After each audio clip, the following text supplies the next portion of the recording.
En la década de los años 20 comienza en México un periodo de pacificación y reconstrucción nacional.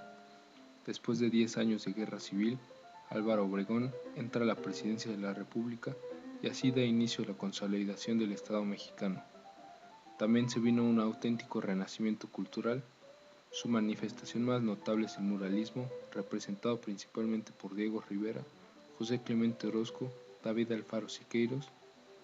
Por primera vez se da una relación muy estrecha entre el movimiento artístico y un país en reconstrucción. Con el Plan de Agua Prieta, Álvaro Obregón toma el poder como presidente electo. Obregón demostró su capacidad político-militar al pacificar al país. Al construir un Estado nacionalista revolucionario, Obregón empezó por entablar un diálogo incluyente con los obreros y campesinos. También fue hábil para responder a los reclamos agraristas y al mismo tiempo para amparar a grupos de hacendados y jefes revolucionarios. Decretó la devolución de bancos, pactó con porfiristas y huertistas y supo negociar el reconocimiento de su gobierno ante Estados Unidos con la firma del Tratado de Bucareli en 1923. En esencia, dicho acuerdo permitió a empresas petroleras norteamericanas conservar el petróleo mexicano en sus manos. Con el Tratado de la Huerta-Lamont, reconoció la deuda externa que ascendía a 400 millones de pesos. Otro aspecto del régimen obregonista fue la fundación de la Secretaría de Educación Pública bajo la rectoría de José Vasconcelos. Adolfo de la Huerta fue desplazado como sucesor por Plutarco Elías Calles.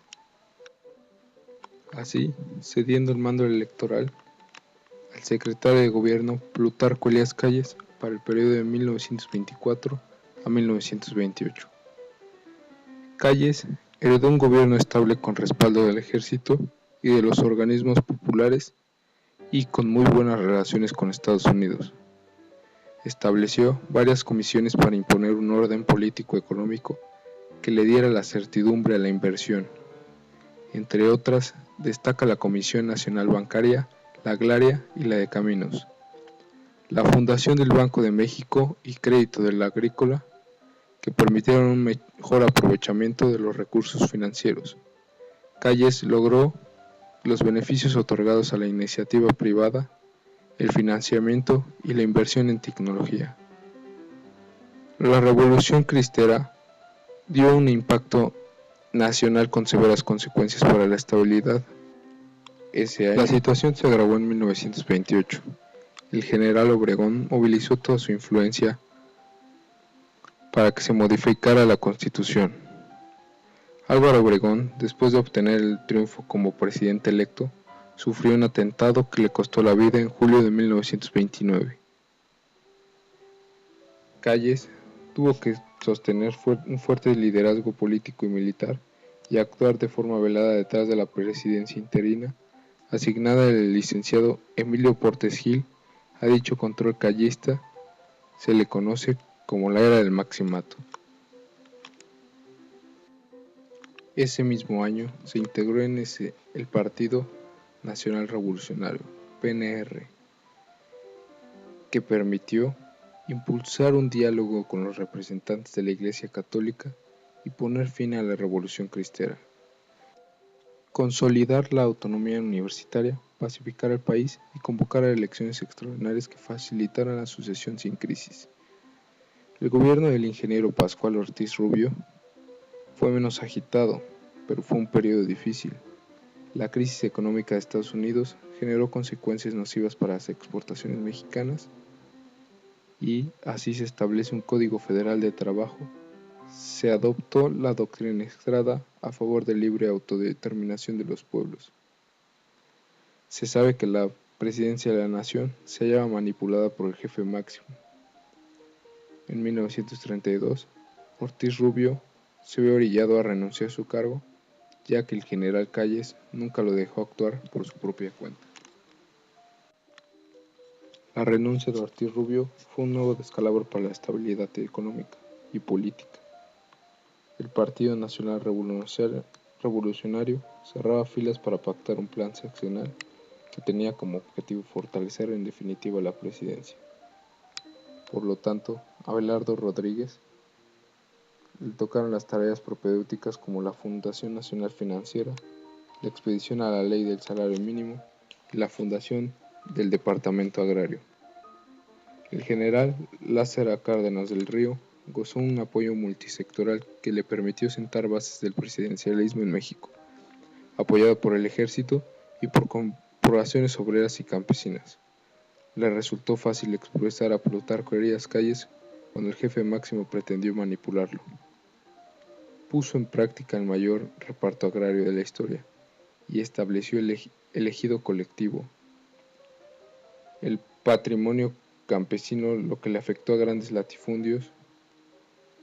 Con el Banco Nacional de Crédito Agrícola y el Banco Nacional de Crédito Ejidal, estimuló el fomento agrícola a favor de ejidarios y comuneros. Fundó la Confederación Mexicana de Trabajadores, CTM, en 1934. A Cárdenas se le debe la reforma constitucional del artículo 3, que favoreció la educación socialista desde el inicio de su mandato, y la fundación, en 1937, del Instituto Politécnico Nacional, que desde sus inicios busca consolidar una educación laica y tecnológica. También a él se le debe la creación del Instituto Nacional de Antropología. En 1937, el presidente Lázaro Cárdenas expide la ley de expropiación ferrocarrilera y pone en manos de trabajadores mexicanos la industria ferroviaria. Nacionalizó la industria petrolera, con lo que arrebató a las compañías estadounidenses el control de hidrocarburos mexicanos, al fundar Petróleos Mexicanos en 1938. Al finalizar en 1939 el régimen cardenista, la sucesión presidencial estuvo determinada por Cárdenas al designar como sucesor a Manuel Ávila Camacho.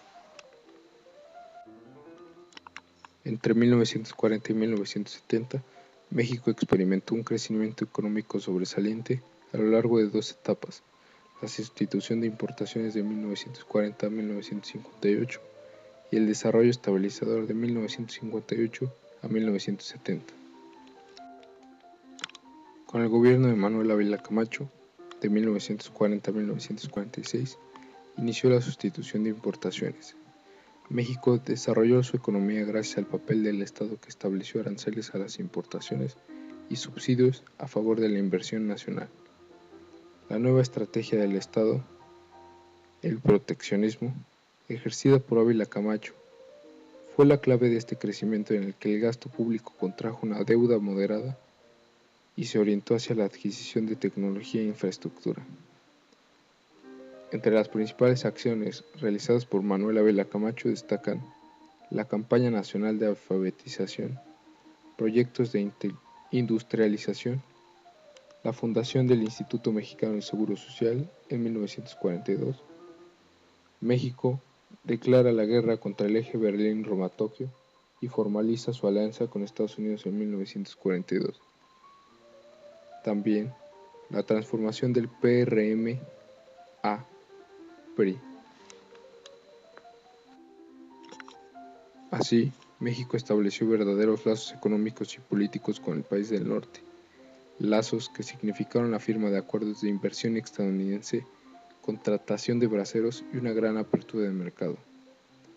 Otra ventaja fue la reducción de la deuda externa hasta en un 90%, un verdadero logro en política económica.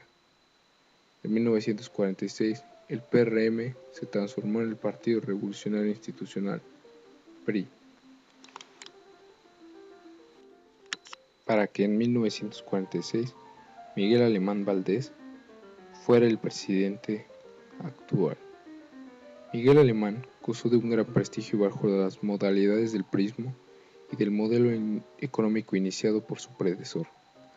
Las principales acciones de su gobierno giran en torno a una infraestructura industrial, al amplio el margen agrícola, otorgó numerosos amparos y detuvo notablemente la dotación ejidal. La recaudación fiscal en esta época fue especialmente complaciente. Con la iniciativa privada le permitió que los grandes empresarios acumularan jugosas ganancias con un mínimo cobro de impuestos. La disponibilidad de divisas para realizar importaciones de capital e insumos y un sistema financiero con presencia fueron herramientas para el desarrollo empresarial mexicano. Esta riqueza generó un crecimiento urbano y la concentración poblacional y económica en torno a la Ciudad de México, Guadalajara y Monterrey. La fundación de la Universidad Nacional Autónoma de México y del Instituto Tecnológico de Monterrey. También, algunos de los organismos fundados por el gobierno de Miguel Alemán son el Banco Nacional de Montepiedad, el Patronato del Ahorro Nacional, Constructora Nacional de Carros de Ferrocarril. Para los años de 1952 a 1958, Adolfo Ruiz Cortines estableció, casi desde el inicio de su gobierno, el voto femenino como derecho civil. Construye escuelas, hospitales, carreteras y vías férreas. Sin embargo, la prosperidad de la época es aparente, ya que hubo presiones inflacionarias, que se hizo evidente que los organismos públicos no estaban coordinados. Hubo un fuerte déficit y desajuste en la balanza de pagos y una devaluación monetaria. La reducción de la tasa de crecimiento en Estados Unidos fue un efecto adverso, lo cual generó una contracción de las exportaciones mexicanas, como el café, el camarón y el plomo. Estas se vieron restringidas sus exportaciones por la imposición de cuotas en Estados Unidos. Desde 1954, la devaluación del peso de 8.65 a 12.50 por dólar golpearon la economía popular, pero el gobierno logró establecer un incremento real de salario y compensar el poder adquisitivo. Para ello, fue necesario restringir el gasto público. Otros organismos impulsados por la presidencia de Ruiz Cortines fueron el incremento presupuestal en las obras de infraestructura, la inversión forárea directa, y así un mayor apoyo para la inversión privada en actividades agropecuarias, lo cual sumió al régimen hereditario en la pobreza. La sustitución de importaciones empezaba a ser superada por la realidad nacional complicada, y ello también se reflejaba en fenómenos sociales como el incremento demográfico, la migración hacia las grandes ciudades y un dinámico pero incontrolable proceso de urbanización. Fue necesario empezar a contratar más deuda externa para financiar el gasto público. La pregunta era, ¿cuánto tiempo más podría soportar este modelo de crecimiento, cuyas fisuras se hacían evidentes?